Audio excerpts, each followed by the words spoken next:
بسم الله الرحمن الرحيم.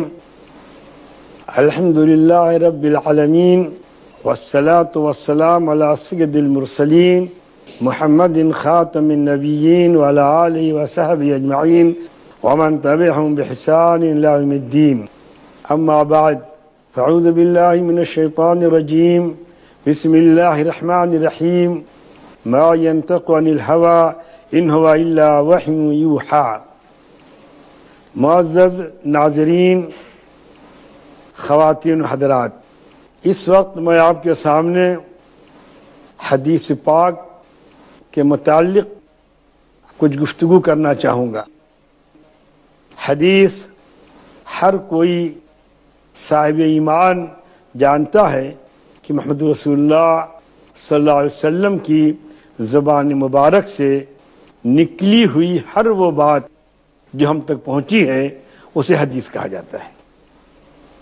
حدیث وہ بھی ہے جو آپ نے کہا، وہ بھی ہے جو آپ نے کیا، اور وہ بھی ہے جو آپ کے سامنے کیا گیا اور آپ نے اس کو منع نہیں فرمایا۔ محدثین کے ہاں اس کے مختلف نام ہیں، جس کی ضرورت نہیں آپ کے سامنے وہ نام لیے جائیں، اتنا کافی ہے کہ آپ صلی اللہ علیہ وسلم کی ذات سے باہر جو کچھ بھی چیز آئے، آپ کے نام سے جو کچھ بھی ہو، وہ سب حدیث ہے۔ یہاں تک کہ صحابہ کرام نے جو باتیں کہی ہیں انہیں وہ اصطلاح میں اثر کہا جاتا ہے، لیکن ان کو بھی حدیث کہا جاتا ہے۔ چنانچہ آپ صلی اللہ علیہ وسلم نے ایک حدیث میں فرمایا ہے کہ علیکم بسنتی و سنت الخلفاء الراشدین المہدیین، کہ تم پہ میری سنت کو پکڑنا ضروری ہے، اور یہ بھی ضروری ہے کہ ہمارے خلفاء کی سنت کو اختیار کرو۔ سنت اور حدیث میں کوئی فرق نہیں ہے۔ ہاں، اگر اصطلاحات دیکھی جائیں تو فرق ہو جاتا ہے۔ حدیث کی روح سے سنت اور حدیث اور خبر سب ایک ہے، لیکن فقہی اعتبار سے سنت اس طریقہ کار کو کہا جاتا ہے جو فرض نہ ہو اور واجب نہ ہو۔ چنانچہ ایک بڑے فقیہ نے سنت کی تعریف کی ہے، الطریقۃ المسلوکۃ فی الدین من غیر افتراض ولا وجوب۔ دین میں وہ رائج طریقہ جو فرض نہ ہو اور واجب نہ ہو، لیکن یہی اگر دین کی بنیادی تعلیم سے ٹکراتا ہے اور صحابہ کے سوا کسی اور عنوان سے آتا ہے تو پھر وہ بدعت۔ اب بدعت کا اعتبار شریعت میں بالکل نہیں ہے۔ حدیث کی اہمیت دین میں کس درجہ ہے اس کا اندازہ اس سے کیجئے کہ آپ صلی اللہ علیہ وسلم نے اپنے اصحاب کو خطاب کر کے فرمایا تھا، ترکت فیکم امرین لن تضلوا ما ان تمسکتم بہما۔ میں تمہارے درمیان دو چیزیں چھوڑ کے جا رہا ہوں، تم کبھی گمراہ نہیں ہوگے اگر اس کو مضبوط پکڑے رہو گے۔ ایک کتاب اللہ کی کتاب یعنی قرآن، دوسرے سنتی میری سنت، یعنی آپ صلی اللہ علیہ وسلم نے قرآن کے ساتھ اپنی سنت کو بھی کہا۔ سنت کی اہمیت اس سے بھی بڑھ جاتی ہے کہ قرآن کی آیت حدیث سے منسوخ ہے۔ آیت وصیت جو قرآن میں ہے، جس سے وصیت فرض ہوئی ہے، قرآن کی حدیث کی لا وصیت لوارث، وارث کے حق میں وصیت نہیں ہے، یہ ناسخ ہے، اور قرآن کی وہ آیت منسوخ ہے۔ اور آپ کو جان لینا چاہیے کہ منسوخ کے مقابلے میں ناسخ کی اہمیت زیادہ ہوتی ہے۔ اہل علم نے، اصحاب رسول نے اہتمام برتا ہے احادیث کے جمع کرنے میں، احادیث کو نقل کرنے میں، احادیث کی تعلیم عام کرنے میں، لوگوں تک حدیث کو پہنچانے میں۔ وہ اہتمام قرآن کے ساتھ نہیں برتا گیا۔ اگر میں کہوں اور آپ لوگ اس کو برا نہ سمجھیں تو میں کہوں کہ مفسر کہہ کر کے وہ اعزاز نہیں ملتا عالم کو جو محدث کہہ کے ملتا ہے۔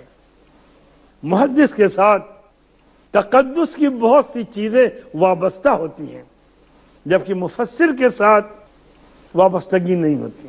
علم حدیث اس لیے بھی اہم ہے کہ اس کا موضوع محمد رسول اللہ صلی اللہ علیہ وسلم کی ذات ہے۔ آپ کی ذات بحیثیت نبی، آپ کی ذات بحیثیت رسول، آپ کی ذات بحیثیت پیغمبر۔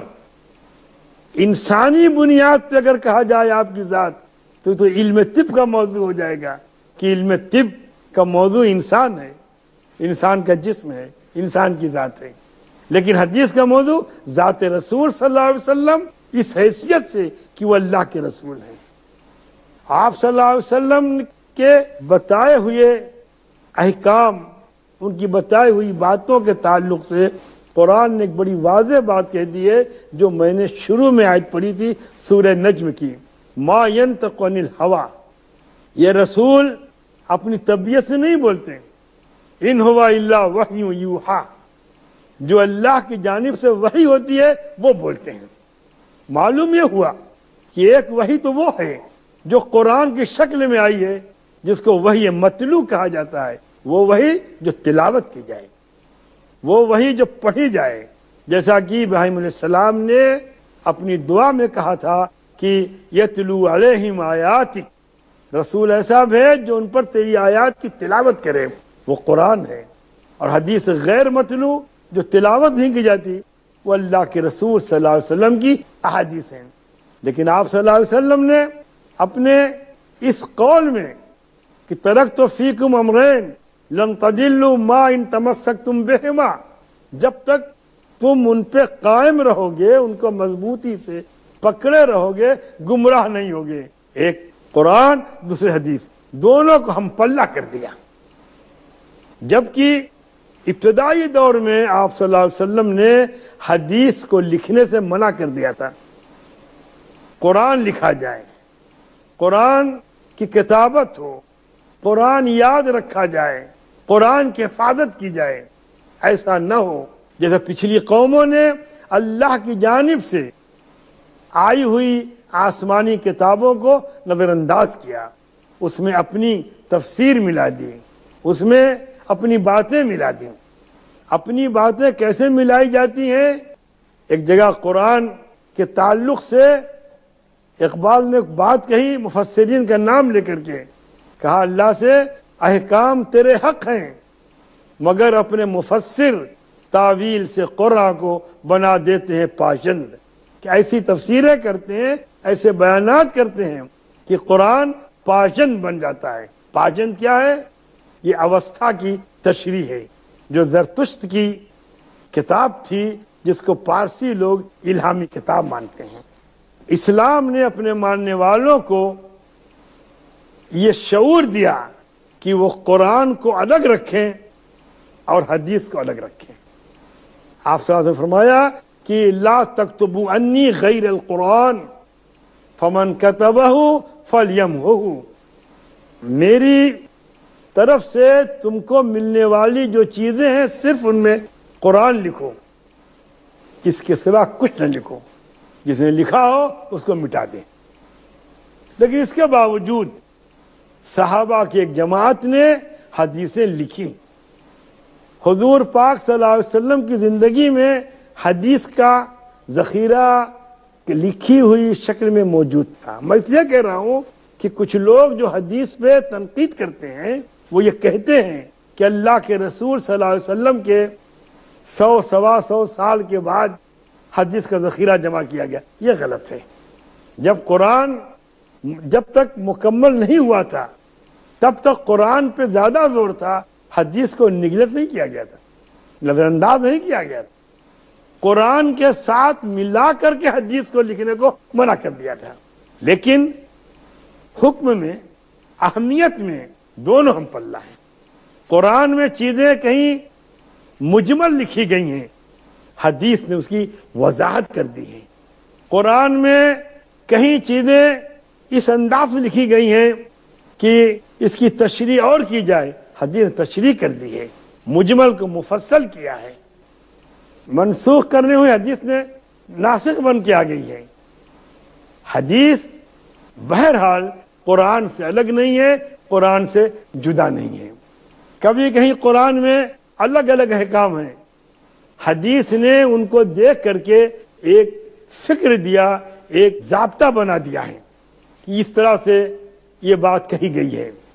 حدیث کے بارے میں قرآن میں یہ بھی ہے کہ ما آتاکم الرسول فخذوہ وما نہاکم عنہ فانتہوا، جو رسول نے وہ لو، جس سے رسول منع کرے اس سے باز آ جاؤ۔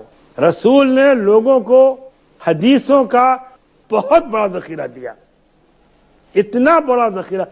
23 سال کی عمر، کتنی باتیں، دن میں، رات میں، صبح شام دوپہر، کتنے معاملات، اٹھنے بیٹھنے سونے جاگنے، رنج غم، خوشی موت حیات، جنگ صلح، یہ ساری چیزیں حدیث میں موجود ہیں۔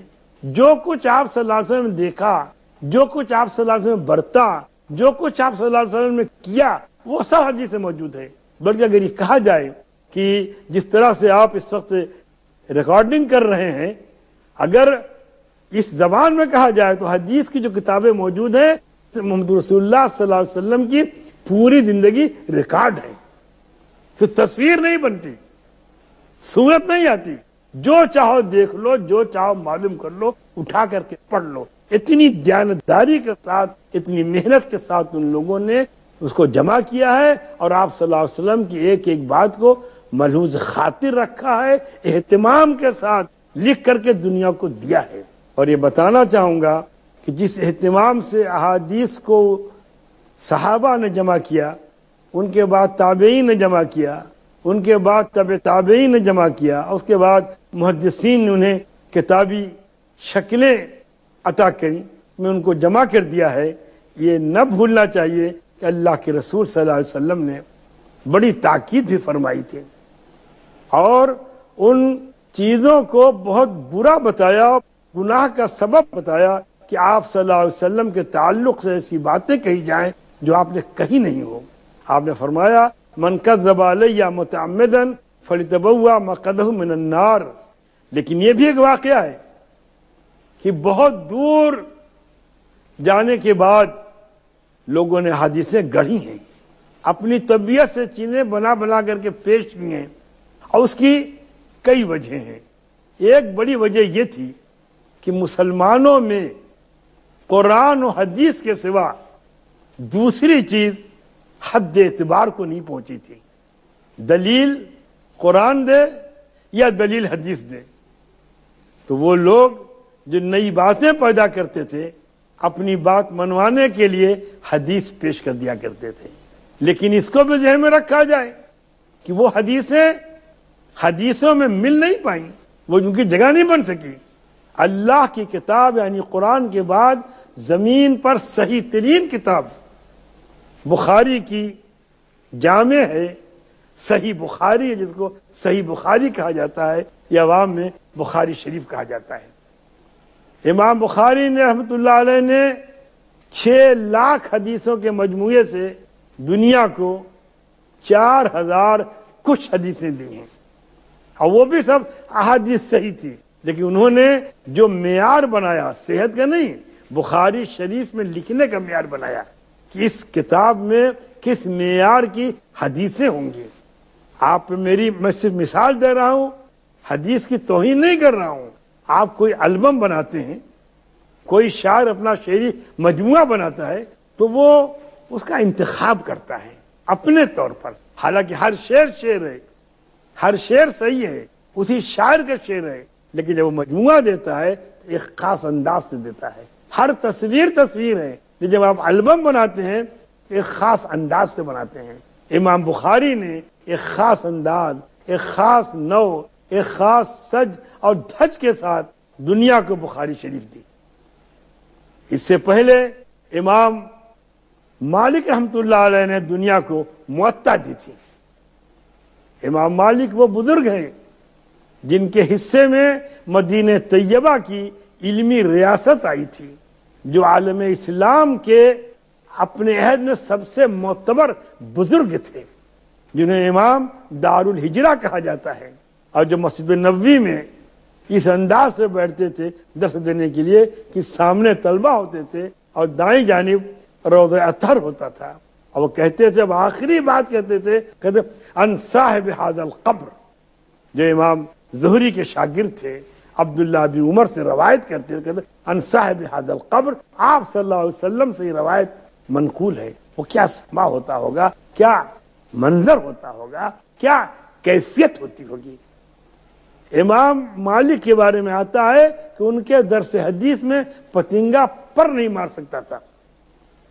ایک مرتبہ منصور ان کے درس میں آنا چاہا، آیا تو اس نے آواز دی، اس لیے کہ ان کا دوست تھا، ساتھی تھا، ساتھ پڑھ چکے تھے۔ نے کہا مالک تمہارا بھائی منصور کہاں بیٹھے؟ تو امام مالک نے فرمایا جہاں جگہ ملے وہاں بیٹھ جائیں۔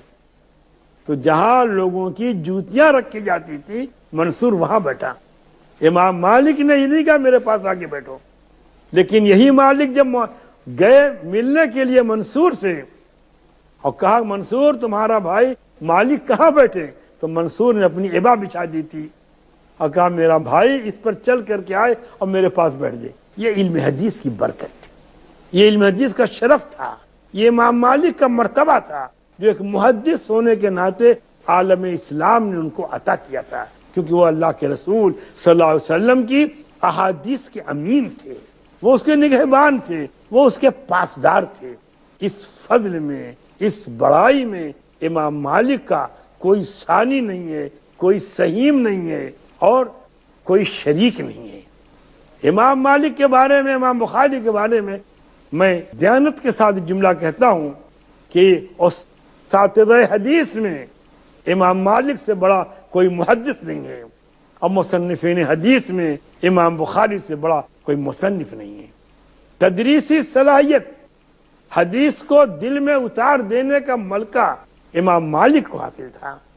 صحت کے التزام کے ساتھ کھری حدیثیں دنیا کو دینے کا ملکہ امام بخاری کو حاصل تھا۔ ان حضرات کا بڑا احسان ہے کہ انہوں نے اللہ کے رسول صلی اللہ علیہ وسلم کے ایک ایک لفظ، ایک ایک حرف اور ایک ایک کیفیت کو محفوظ کر دیا، اور اس لیے بھی ضروری تھا کہ دین اسلام کی تشریح، تعبیر، ترجمانی اور تفہیم کے لیے حدیث سے بڑا کوئی ذریعہ نہیں ہے، کیونکہ اللہ کے رسول صلی اللہ علیہ وسلم کے الفاظ ہیں، آپ صلی اللہ علیہ وسلم کی کہی ہوئی باتیں ہیں، آپ صلی اللہ علیہ وسلم کی تعلیمات ہیں۔ وہ رسول جس کے قلب کے اوپر قرآن اترا تھا، جسے قرآن اپنے سمو لیا تھا، پھر وہ قرآن کی ترجمانی حدیث کے ذریعے کرتے ہیں۔ اسی لیے احکام میں اولیت حدیث قرآن کو ہے، اس کے بعد حدیث کو ہے، حدیث کے بعد پھر اجتہاد اور اجماع وغیرہ کی باری آتی ہے، لیکن اصلاً یہی دو چیزیں ہیں، کیونکہ جو اجتہاد ہوگا اسی قرآن پہ ہوگا، اسی حدیث پہ ہوگا، اور جو اجماع ہوگا اسی قرآن و حدیث سے جو مسائل مجتہد نکالے گا اور دنیا کے سامنے دے گا۔ اگر مجتہد کی اجتہاد کے اوپر اس عہد کے علماء متفق ہو جائیں تو اجماع ہے، اگر متفق نہیں ہوتے تو مجتہد کا اجتہاد ہے۔ یہ فرق ہے اجماع میں اور اجتہاد میں۔ حدیث میں ہر وہ چیز ہے جو زندگی گزارنے اور زندگی بسر کرنے کے لیے آتی ہے۔